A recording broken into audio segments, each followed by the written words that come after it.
గన్నవరం ఎయిర్పోర్ట్కు సర్కారు ఉరి అంటూ ఒక కథనాన్ని ఇచ్చింది. నిజంగానే అక్కడ గన్నవరం ఎయిర్పోర్ట్ అంత పెద్ద ఎయిర్పోర్ట్ ఉంటే అది కాదని చెప్పి ఎక్కడో మారుమూల 40 కిలోమీటర్ల అవతల మళ్ళీ ఎయిర్పోర్ట్ కట్టాల్సిన అవసరం ఉందా విష్ణు గారు? సార్, ఇప్పుడు గన్నవరాన్ని అంతర్జాతీయ విమానాశ్రయం చేయాలి అని చెప్పని దాని మీద అడుగులు పడతా ఉన్నాయి. గతంలో కూడా గత ప్రభుత్వంలో శాంక్షన్స్ అయినాయి, పనులు ప్రారంభమైనాయి.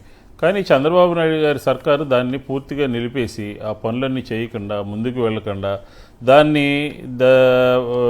యొక్క అభివృద్ధిని అడ్డుకుంటా ఉంది. దాని అభివృద్ధి కాదు, విజయవాడ నగరానికి సంబంధించినటువంటి రైల్వే స్టేషన్లో కూడా కొత్తగా 4 ప్లాట్ఫారాలు అయితే ఆ 4 ప్లాట్ఫారాలని కూడా కొత్త ప్లాట్ఫారాలని మంజూరు చేయొద్దు అని చెప్పని మోకాలు అడ్డినటువంటి పరిస్థితి ఉంది. అంటే ఏంటి, విజయవాడ నగరంలో ప్రజలు కానీ గన్నవరం ఎయిర్పోర్ట్లకి ఉపయోగించుకునేటటువంటి వాళ్ళు కానీ ఎవరు కూడా ఇంకా దీని మీద ఈ విజయవాడ శోభని లేకపోతే గన్నవరం యొక్క ప్రతిష్టని దెబ్బతీసే విధంగా చంద్రబాబు నాయుడు గారు అక్కడ ఎయిర్పోర్ట్ పెట్టాలి అని చెప్పని అమరావతిలో ఒక గ్రీన్ఫీల్డ్ ఎయిర్పోర్ట్ పెట్టాలి అని చెప్పని దాదాపుగా 4,000 కోట్ల రూపాయలతో ల్యాండ్ ఎక్విజిషన్ కూడా దానికి ముందుకెళ్తా ఉన్నారు. ఇది ఎంతవరకు సమంజసము? ఇది నేషనల్ హైవేకి లేకపోతే ఔటర్ రింగ్ రోడ్డుకి దగ్గరలో ఉండి రాకపోకలకి అనువుగా ఉండి అందరి కృష్ణా, ఎన్టీఆర్, ఏలూరు జిల్లాలకు మధ్యలో ఉండి అందరి ప్రజలకి ఉపయోగకరంగా ఉన్నటువంటి ఒక ఎయిర్పోర్టుని దాన్ని మూసేసే స్థితికి తీసుకొస్తున్నారనంటే, బేగంపేట ఎయిర్పోర్ట్ లాగా తయారు చేసి దానికి తయారవుతున్నారంటే ఏమనుకోవాలి? వీళ్ళ ఆలోచన విధానం ఏంటి? అమరావతిలో ఎప్పుడో కట్టేటటువంటి దానికోసం ముందుగా రైతుల దగ్గర భూసేకరిస్తూ రైతులను ఇబ్బంది పెడుతూ రైతులు ఉసురు తీసుకుంటూ ప్రభుత్వము భూసేకరణ మీద ముందుకెళ్తూ ఉన్నటువంటి పరిస్థితి. తర్వాత విమానాశ్రయం నిర్మిస్తూ ఉంటే దగ్గరలో విమానాశ్రయం ఉంటే కొత్త విమానాశ్రయం తీసుకురాకూడదని చెప్పని కూడా రూల్స్ ఉన్నాయని చెప్పని అంటున్నారు.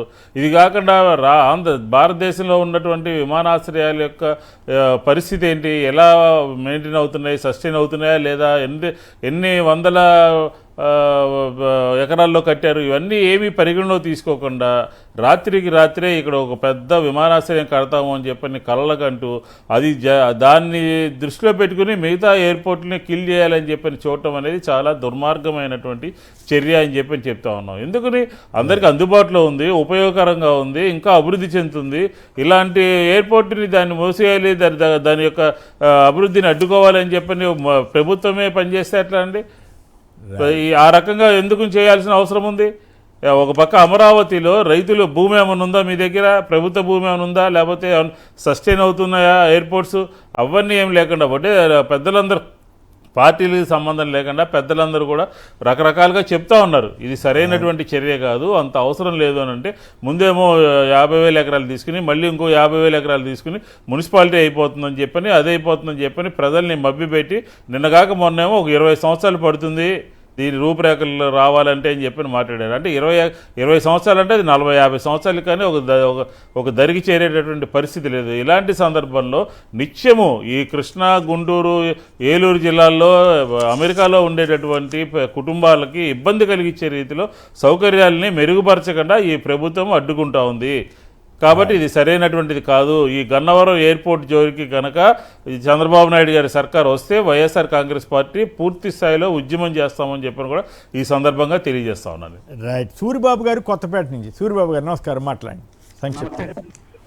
ఎలక్షన్ ముందు బాధుడని ప్రవర్తించిన చంద్రబాబు, లోకేష్ గారు, అలాగే పవన్ కళ్యాణ్, ఒత్తాసపడిన పవన్ కళ్యాణ్ గారు ఈ రోజున మనకి పెట్రోల్ డీజిల్ పై రేట్లు పెంచడం సమంజసమని ఈ సందర్భంగా అడుగుతున్నాను.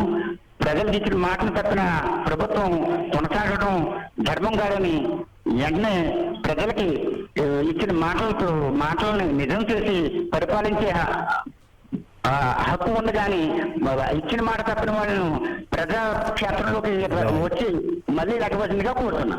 Right, thank you.